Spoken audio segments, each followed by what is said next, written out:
La sirène de l'ambulance résonnait dans les couloirs de l'hôpital, un son que je connaissais déjà très bien, mais qui, ce jour-là, me paraissait plus lointain. J'étais dans mon bureau, en train d'examiner certains dossiers médicaux, lorsque l'appel d'urgence m'est parvenu. Patient de sexe masculin, trouvé dans un état critique dans la rue. Aucune pièce d'identité. Transféré aux urgences maintenant. Le ton de l'infirmière à l'autre bout du fil était tendu et précipité. Sans y réfléchir à deux fois, j'ai attrapé mon manteau et me suis dirigé vers les urgences. Pendant que je marchais, j'ai entendu des rires et des commentaires moqueurs de la part de mes collègues. Encore un pauvre qui va coûter du temps et de l'argent, dit l'un d'eux avec un sourire sarcastique. Reed va encore perdre son temps, comme s'il pouvait sauver le monde, a ajouté un autre en riant. J'ai senti des papillons dans mon ventre, mais j'ai ignoré les commentaires. La vérité est que, malgré ma réputation de médecin efficace et froid, quelque chose en moi a bougé. Je ne pouvais pas mettre la vie de quelqu'un de côté, peu importe de qui il s'agissait. En entrant aux urgences, la scène qui se déroulait devant moi était chaotique. L'homme, désormais connu comme étant sans-abri, était étendu sur une civière, couvert de contusions et de saleté.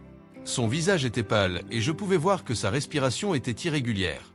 La tension artérielle chute, le rythme cardiaque est faible, a crié une infirmière. J'ai hoché la tête, me préparant déjà à agir. Nous allons avoir besoin d'une ligne 4 et d'un accélérateur de fluide. Préparez le matériel d'intubation, j'ai ordonné en m'approchant du patient. L'équipe a bougé rapidement, mais j'ai senti la pression du regard critique de mes collègues peser sur moi. Murmurèrent-ils en échangeant des regards dédaigneux. Une autre cause perdue, entendis-je murmurer l'un d'eux. Silence, ai-je crié, et la pièce est instantanément tombée dans un silence gênant. Cet homme a besoin de nous, et nous le sauverons. J'ai senti un élan de détermination m'envahir. C'était comme si la vie de cet homme était liée à la mienne, un fil invisible reliant nos âmes, même si je ne savais pas encore qui il était. Pendant que les procédures de stabilisation se déroulaient, je ne pouvais pas m'empêcher de regarder son visage. Il était tellement sale, mal rasé et échevelé, mais il y avait là quelque chose, une étincelle de vie que je ne pouvais pas ignorer. Tout ira bien, je le promets, murmurai-je, plus pour moi que pour lui. L'équipe a continué à travailler, mais je me suis perdu dans mes pensées. Qu'est-ce qui aurait amené cet homme dans la rue? Quelle histoire racontait-il? Samuel, nous avons besoin de toi ici, m'a appelé une infirmière, me ramenant à la réalité. Je me suis concentré, je me suis remis au travail. J'étais concentré, mais j'ai ressenti un étrange lien avec cet homme, comme s'il me rappelait l'essence de ce que signifie être médecin. Il ne s'agissait pas seulement de diagnostic et de traitement, mais aussi de vie. Des vies qui méritaient d'être sauvées, peu importe qui elles étaient et d'où elles venaient. Le temps semblait s'écouler pendant que nous travaillions. Chaque seconde comptait. C'était un effort commun et je sentais la tension monter à mesure que la situation devenait de plus en plus critique. Il perd beaucoup de sang, prévient un de mes collègues. Nous avons besoin d'une transfusion urgente. J'ai décidé que je n'abandonnerai pas. Allez les gars, encore un peu d'effort. Il est toujours avec nous. J'ai entendu la voix en moi, un écho de détermination. L'homme devant moi était un étranger, mais à ce moment-là, c'était tout ce qui comptait. Et j'étais déterminé à faire tout ce qu'il fallait pour le sauver. Alors que l'équipe se rassemblait autour de la civière, j'ai réalisé que malgré le scepticisme qui m'entourait, cet acte avait un but plus important. Sauver une vie, n'importe quelle vie, pourrait être la clé pour récupérer ma propre humanité. Et pendant un bref instant, la salle d'urgence n'était pas seulement un espace de travail, mais un sanctuaire d'espoir. La lumière fluorescente de la salle d'opération éclairait le corps inerte de Jake, un inconnu qui, en peu de temps, était devenu le centre de mon attention et, paradoxalement, de ma plus profonde réflexion. Après des heures d'opération, je me suis finalement éloigné de la table, épuisé mais déterminé à le voir sortir de ce lit. L'équipe médicale s'est dispersée, mais je suis resté, observant le visage de l'homme retrouvé dans la rue. La peau marquée par le temps et les difficultés contrastait avec les souvenirs qui commençaient à surgir dans mon esprit. Samuel, CAVA?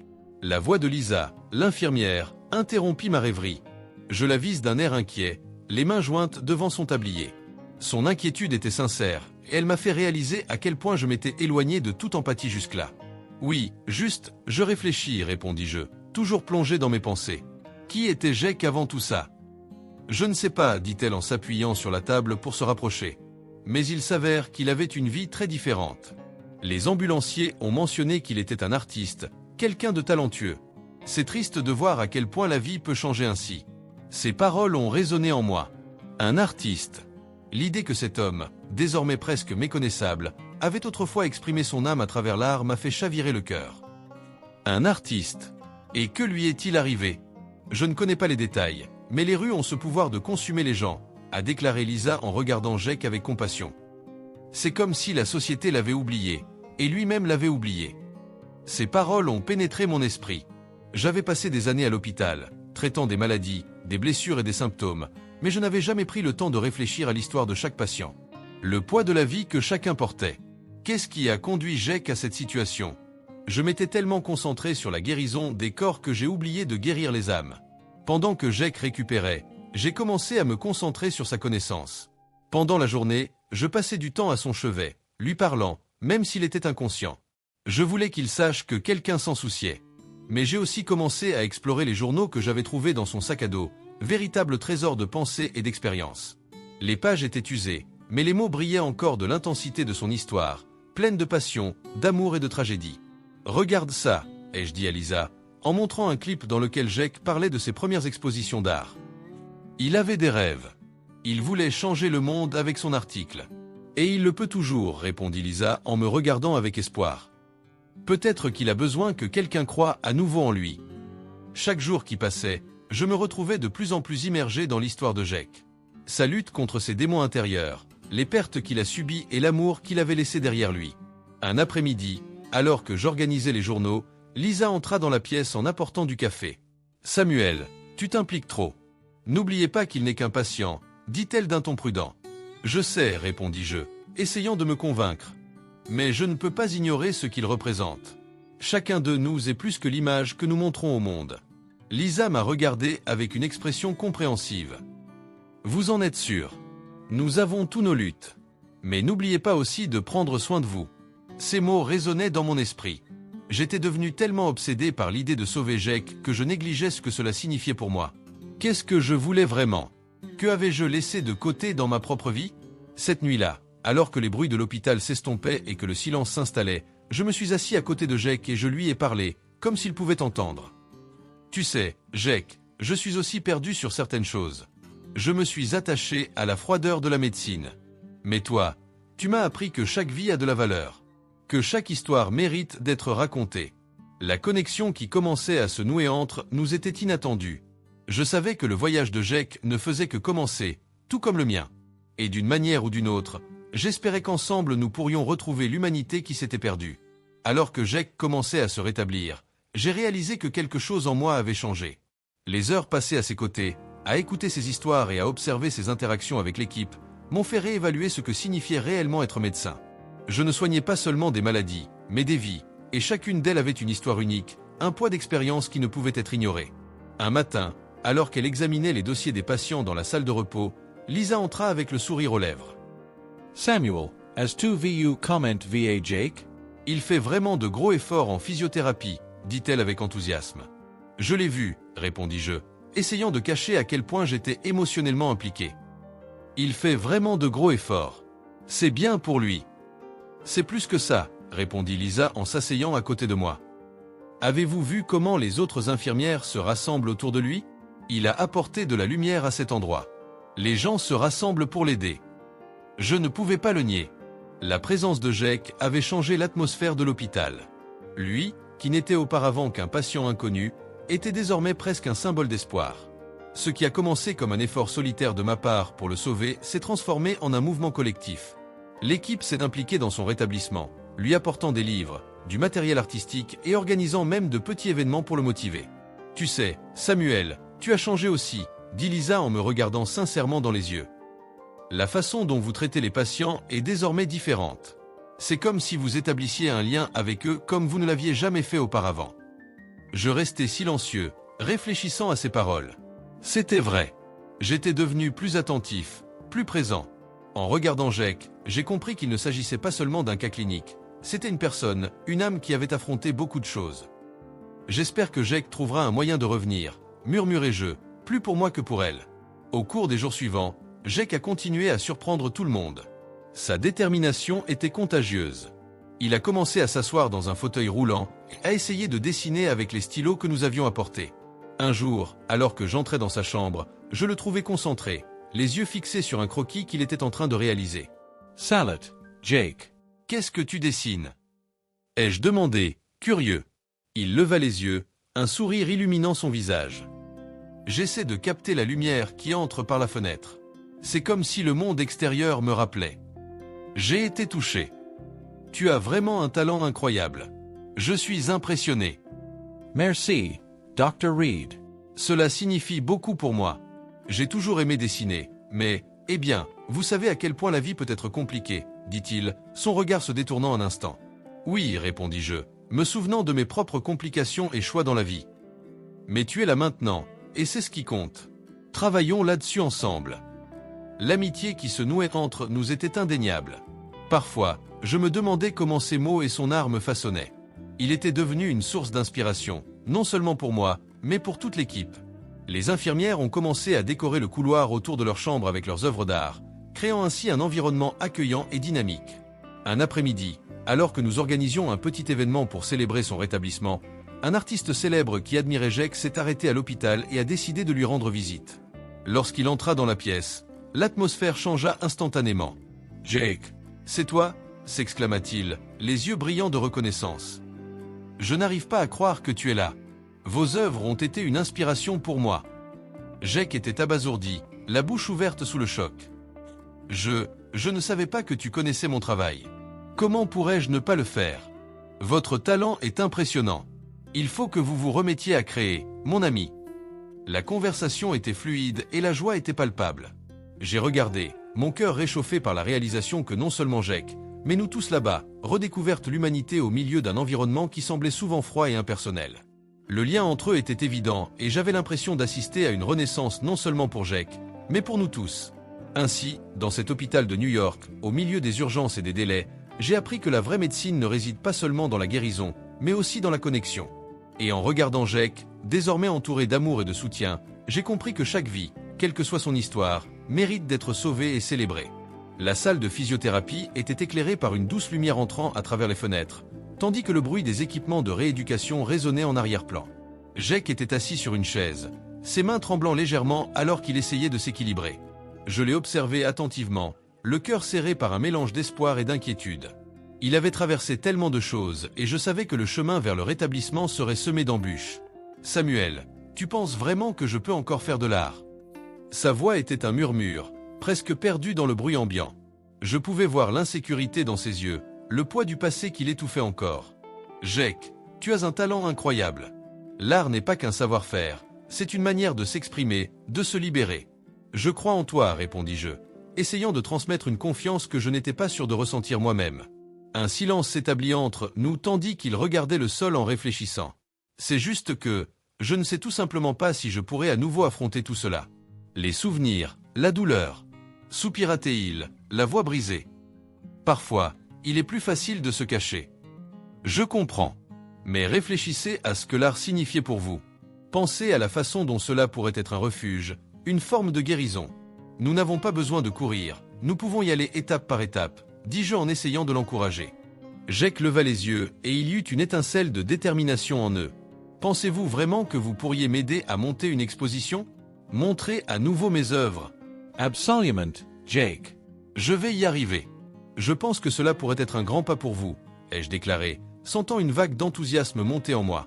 L'idée d'organiser une exposition d'art pour lui n'était pas seulement un moyen de l'aider à retrouver le chemin du retour, mais aussi un moyen de montrer au monde la beauté qu'il avait créée malgré sa douleur. Cependant, au fur et à mesure que nous parlions, une ombre d'inquiétude a commencé à se former dans mon esprit. L'hôpital était confronté à des pressions croissantes. Mes supérieurs m'avaient déjà interrogé sur le temps et les ressources que je consacrais à Jake. « Samuel, il faut se concentrer sur les patients qui peuvent vraiment être sauvés », a déclaré l'un des patrons avec un air de dédain en me croisant lors de la dernière réunion. Comment pourrais-je expliquer que Jake était plus qu'un patient? Qu'il avait une vie avec une histoire riche et complexe? Samuel, tu as l'air inquiet, commente Lisa, l'infirmière qui m'a toujours soutenu. Elle s'est approchée alors que j'étais perdu dans mes pensées. Qu'est-ce que tu attrapes? Je pense à l'exposition. J'ai l'impression que c'est important, mais les choses à l'hôpital sont compliquées. Je ne sais pas si j'aurai le soutien dont j'ai besoin, avouai-je en la regardant. Vous devez suivre votre cœur. Parfois, la vraie médecine dépasse les murs de l'hôpital, répond-elle avec un sourire encourageant. Si vous pensez que cela peut aider Jake, alors battez-vous pour cela. Il le mérite. Les mots de Lisa ont résonné en moi et pendant un instant, je me suis senti plus léger. Je savais que quelles que soient les pressions extérieures, Le lien que j'avais avec Jake était quelque chose que je ne pouvais pas ignorer. Ce n'était pas seulement une liaison, c'était un être humain avec des rêves, des peurs et une histoire qui avait besoin d'être racontée. Une fois la thérapie physique terminée, Jake et moi nous sommes retrouvés dans un coin plus calme de l'hôpital. Il a dessiné un croquis sur un morceau de papier qu'il gardait. « Samuel, regarde ça », dit-il avec un scintillement dans les yeux. C'était une figure abstraite, mais il y avait une beauté brute dans la façon dont il avait capturé l'émotion. J'ai l'impression que je commence à me rappeler à quel point c'était agréable de créer. C'est magnifique, Jake. Vous vous retrouvez, et ce n'est que le début, les jeux encouragés. Si j'ai la chance de montrer cela aux gens, peut-être que je pourrai me retrouver, a déclaré Jake, l'espoir commençant à briller dans ses yeux. Faisons en sorte que cela se produise. Je vais parler à l'administration et tout organiser, ai-je déclaré, déterminé à ne pas me laisser arrêter par les incertitudes de l'hôpital. Il a souri et à ce moment-là, j'ai réalisé que nous faisions un voyage ensemble. Il ne s'agissait pas seulement de sauver une vie, il s'agissait de redécouvrir la valeur de l'humanité en chacun de nous. Alors, avec une détermination renouvelée, je me suis préparé à affronter les obstacles qui se présenteraient, sans savoir que la véritable bataille ne faisait que commencer. La douce lumière de l'après-midi pénétrait par la fenêtre de l'hôpital, illuminant la pièce d'une manière que j'avais rarement remarquée lors de mes longs voyages. Mon cœur battait encore dans ma poitrine après l'exposition d'art que j'avais organisée pour Jake. La galerie de fortune du quartier était remplie de visages souriants, admirant le talent qui semblait autrefois perdu dans l'ombre de la vie de la rue. Cependant, la joie qui nous enveloppait tous fut brusquement éclipsée par l'arrivée d'un vieil ami de Jake, que je reconnus immédiatement à son air de dédain. « Jake, tu penses vraiment que tu peux redevenir qui tu étais ?» La voix de l'homme était aiguë et la façon dont il regardait Jake me retournait l'estomac. « Tu es un échec et tu le sais. » Jake, qui semblait jusque-là radieux, avait une expression fermée, comme si un nuage sombre s'était posé sur lui. J.E. JSA, Mark. Je ne suis plus qui j'étais, mais je change. Sa voix tremblait et je pouvais voir les murs qu'il avait construits autour de lui commencer à s'effondrer. Tu ne peux pas simplement effacer le passé, espèce d'idiot. Tu retourneras à la même vie. L'arteniti sauvera pas. Mark était furieux et je savais que je devais intervenir. Et, Mark, j'ai crié en m'approchant. Que fais-tu ici? Jake n'a pas besoin que tu te souviennes de ses erreurs passées. Il se bat pour une nouvelle vie. Nouvelle vie. Regardez-le. Mark désigna Jake, qui avait maintenant les larmes aux yeux. C'est un artiste, mais c'est aussi un toxicomane.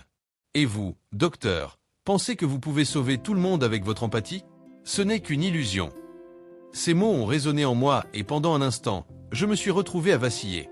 Mais ensuite je me suis souvenu de tout ce que Jake avait surmonté, de la force dont il avait fait preuve. L'empathie n'est pas une illusion, Mark. C'est ce qui nous rend humains. Chaque vie a une valeur et Jake mérite d'avoir une chance. Nous l'avons tous. Le regard de Jake s'est levé vers moi et j'ai réalisé que, sous la douleur, il y avait une étincelle d'espoir. Samuel, J.E. Il hésita, cherchant ses mots. Je veux changer. Je ne suis pas seulement un artiste, je suis quelqu'un qui peut encore être meilleur. 2ES plus KCA, Jake. Tu es un survivant, et maintenant il est temps de montrer au monde la beauté que tu portes en toi. Dis-je, essayant d'insuffler du courage dans ses paroles. Mark rit sarcastiquement. Bonne chance, docteur. Mais à la fin, vous réaliserez que vous ne pouvez pas sauver tout le monde. Et Jake, eh bien, il finira par vous décevoir. Les paroles de Mark étaient comme des coups de couteau, mais je ne pouvais pas lui permettre de démolir ce que nous avions construit. Il ne s'agit pas de sauver tout le monde, il s'agit de donner à chacun la chance de se sauver. C'est ce que devrait être la médecine. J'ai pris une profonde inspiration, sentant l'adrénaline monter dans mes veines. Si tu ne peux pas soutenir Jake, alors tu devrais peut-être partir. Mark m'a regardé et pendant un instant, la tension est restée dans l'air. Il s'est finalement retourné et est parti, laissant une traînée d'incertitude et de peur. Lorsque la porte s'est fermée, je me suis tourné vers Jake, qui semblait un peu plus calme, mais qui luttait toujours contre les démons qui le hantaient. « Désolé, Samuel, murmura-t-il, les yeux baissés. Je ne voulais pas que ça arrive. »« Ne sois pas désolé, dis-je en posant une main sur son épaule. C'est votre combat, mais vous n'êtes pas seul. Je suis là avec vous. Faisons face à cela ensemble. » Jake a pris une profonde inspiration et j'ai vu la détermination se raviver dans ses yeux. « Je veux essayer. J'ai l'impression que je suis sur le point de retrouver mon article. Je ne veux pas retourner dans l'obscurité. Alors faisons ceci. Trouvons un moyen de remettre votre art à la lumière. » J'ai souri, sentant le lien entre nous se renforcer. Il avait besoin de soutien, et j'étais déterminé à être ce point d'ancrage pour lui. En parlant de l'avenir, j'ai réalisé que le véritable combat n'était pas seulement celui de Jake, mais aussi le mien. La résistance à laquelle j'ai été confronté à l'hôpital, les voix qui doutaient de l'importance d'un patient comme Jake, tout cela m'a mis au défi de redécouvrir ma propre humanité. Et en regardant Jake, j'ai vu qu'il n'était pas seulement un patient. Il était un symbole de résilience humaine, un rappel que nous avons tous des histoires qui méritent d'être racontées et des vies qui méritent d'être vécues pleinement. L'environnement des urgences était chargé de tension. L'agitation des infirmières et les bips incessants des moniteurs créaient une symphonie chaotique qui semblait résonner en moi alors que je me préparais pour l'opération de Jake. Il était devenu plus qu'un patient. C'était un ami, un projet, une représentation de ma propre lutte contre l'apathie qui me consumait tant. Que faire maintenant? L'idée de perdre Jake à nouveau me paralysait. Samuel, es-tu prêt? La voix de Lisa traversa mes pensées. Je l'ai regardée, remarquant qu'elle était également inquiète. « Ouais, je pense juste à ce qui pourrait arriver, répondis-je, essayant de cacher ma vulnérabilité. La vérité était que j'étais terrifié. La dernière fois que j'ai ressenti cela, c'était lors de ma première intervention chirurgicale sur un patient au pronostic sombre. Cela avait été un échec, et je ne pouvais pas laisser l'histoire se répéter. « Nous allons tout donner, comme nous le faisons toujours », a-t-elle déclaré, sa détermination me donnant un peu de force. La procédure a commencé. Chaque mouvement de l'équipe était méthodique, mais mon esprit s'emballait. J'avais besoin de sauver Jake, pas seulement pour lui, mais aussi pour moi. Il m'avait montré une nouvelle façon de voir le monde et j'étais déterminé à lui rendre l'appareil. Au cours de mon opération, chaque coupure et chaque suture est devenue un manifeste d'espoir. « Samuel, les signes vitaux baissent !» a crié l'un des habitants. Les papillons dans mon ventre sont revenus. Connectez le défibrillateur. J'ai ordonné, ma voix ferme, mais mon cœur battant la chamade. Je me suis lancé tête baissée dans l'opération, sans tenir compte de la fatigue qui me consumait déjà. Le temps semblait s'étirer et chaque seconde qui passait était un rappel de la fragilité de la vie. Finalement, après ce qui nous a semblé des heures, nous avons réussi à stabiliser Jake. Je m'autorisais un petit sourire, mais l'euphorie fut interrompue par une alerte du laboratoire. Une prise de sang, demandée à la dernière minute, a révélé quelque chose de surprenant. Le médecin qui l'analysait entra dans la pièce, le visage sérieux. « Docteur Reed, tu dois voir ça », dit-il en tenant les journaux en se serrant la main. Les résultats montrent que le patient est l'un des fils disparus du magnate local, Charles Hargrove. L'air s'est échappé de mes poumons. Qu'est-ce que cela signifiait? L'histoire de Jake, l'homme qu'il avait rencontré dans la rue, n'était pas seulement celle de la douleur et du dépassement, mais celle d'une vie qui lui avait été arrachée par une série de tragédies. J'ai regardé Lisa, qui avait l'air aussi stupéfaite que moi. « C'est un Hargrove. Cela change tout », marmonnai-je en essayant de traiter la nouvelle information. « Oui, et cela pourrait signifier qu'il aura tout le soutien dont il a besoin. Mais que se passe-t-il s'il ne veut pas ?» demanda Lisa, une ombre d'inquiétude dans les yeux. « Nous devons lui parler quand il se réveillera. Jake a besoin de savoir qu'il n'est pas seul, répondis-je, planifiant déjà la conversation. Quand Jake ouvrit enfin les yeux, son regard confus rencontra le mien. Il y avait une lueur distincte en eux, un mélange de soulagement et de peur. « Samuel. » Ce qui s'est passé, sa voix était faible, mais il y avait là une détermination. « Tu es en sécurité, Jake. Nous avons traversé une période difficile, mais vous êtes là. Et j'ai besoin que tu saches quelque chose. » J'ai hésité, mais l'urgence m'a fait continuer. « Vous êtes un Hargrove. Ton père, il te cherche. » Le visage de Jake se tordit dans un mélange d'incrédulité et de tristesse. « Je ne suis plus ce garçon. Je ne suis plus que Jake maintenant, un artiste perdu. Mais cet artiste a une histoire qui mérite d'être racontée. Faisons cela ensemble, ai-je assuré, sentant l'émotion me serrer la poitrine. Vous n'êtes pas obligé d'affronter cela seul. » À ce moment-là, j'ai réalisé que mon voyage avec Jake ne consistait pas seulement à sauver une vie. Il s'agissait de redécouvrir ma propre humanité, de comprendre que chaque être humain porte une histoire précieuse et que la compassion peut transformer même les cœurs les plus endurcis. « Samuel, crois-tu vraiment que je peux redevenir celui que j'étais » demanda Jake, ses yeux reflétant un timide espoir. « Je sais que tu peux. Nous allons le faire ensemble, » répondis-je, sentant que, d'une manière ou d'une autre, ce lien que nous avions créé était devenu une lumière au milieu des ténèbres. Le chemin serait long, mais désormais, nous ne sommes plus seulement un médecin et un patient. Nous étions deux êtres humains, luttant pour trouver un sens au milieu du chaos de la vie.